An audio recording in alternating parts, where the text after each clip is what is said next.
everyone, AniMonster here. I know I usually do face cam, but I decided not to for this series. I didn't really feel like it added a lot, and this just makes it easier on me.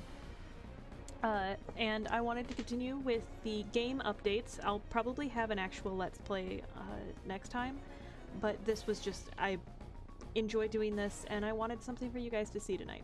So today we're talking about Markiplier's kit. I had a lot of fun. The big thing that I wanted to do with everyone was figure out how I see them, and then how do I translate that into a role-playing game. And with Mark, what I ended up doing was I turned him into... I've always seen him as like the leader archetype and kind of like the knight, I guess.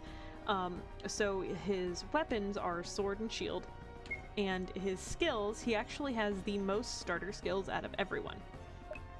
But a large part of that is half these skills are for for only him.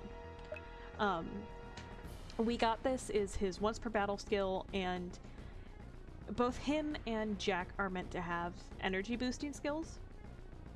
For Mark, I wanted his to be the entire party because I see him as the one who rallies, and I see him rallying more than Jack, and that's not necessarily to say that Jack doesn't, but in my head it makes more sense for Mark to be the one, like, in this fantastical setting to rally everyone, which is actually kind of in the vein of Director's Call, Inspiring, and Hustle, all of which are group boosts. And in the game there are single target versions of all of these that are more powerful, but you start the game with these three. Director's Call increases your strength, Inspiring increases your creativity, and Hustle increases your speed. And I just like the idea that, like, because Jack's channel is always more of like him and Robin, and that's how it is. It's mostly him, with people starting to, like, there's this little fan base for Robin as an editor. But meanwhile, the Markiplier channel has Teamiplier. Like, even with technically, I don't think Catherine or Ethan really work for Mark anymore, but they are still involved in the videos, just like the streams that Mark does and all of that. So it made sense to me that he is kind of directing everyone in the group. With Director's Call, because he himself is a director.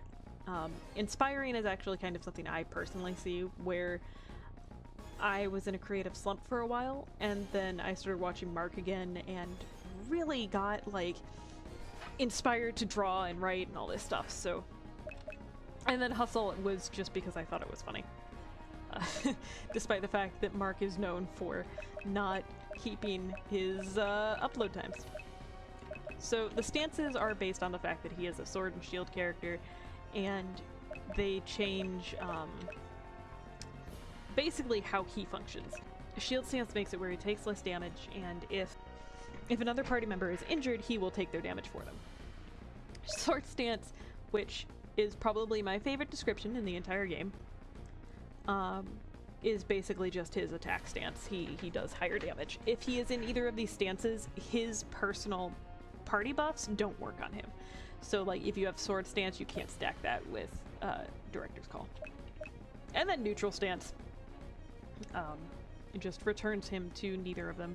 Doesn't cost any energy, and will let his buffs affect him. So yeah, I really like the idea for Mark. I'm really hoping that if Mark ever plays this game, that he likes what I did with it. Oh. Yeah, that was a normal hit for him. That was, when you compare to, like, the previous video where I was playing as myself, he does significantly more damage than I do. And for his stuff, obviously I had to do the one, the only, the lucky flannel. And then I wasn't really sure what to do for his weapons, but I liked the idea that he has all these things that he's used in sketches and on stage and whatnot. So he starts the game with sketch props that he just happened to have with him. So, but that's it for Mark Fischbach, our resident tank of the party. And yeah, I'll probably follow up with Jax next. But until then, thank you all for joining me. This is AniMonster signing off. Have a good night.